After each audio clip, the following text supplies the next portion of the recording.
How to change currency in the Shopify mobile app. To change your store currency using the Shopify mobile app, start by opening the app and tapping icon labeled More at the bottom right corner. From there, tap Settings, then scroll down to find the Store Settings section and select General. Within the General Settings, look for the Store Defaults area where your current store currency is listed.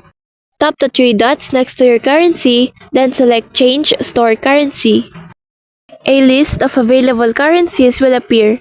Simply scroll through and choose the one that fits your business needs.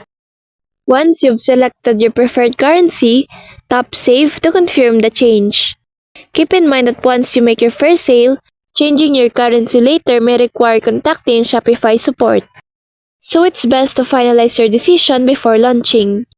So that's all for this video. I hope this helps. Thank you.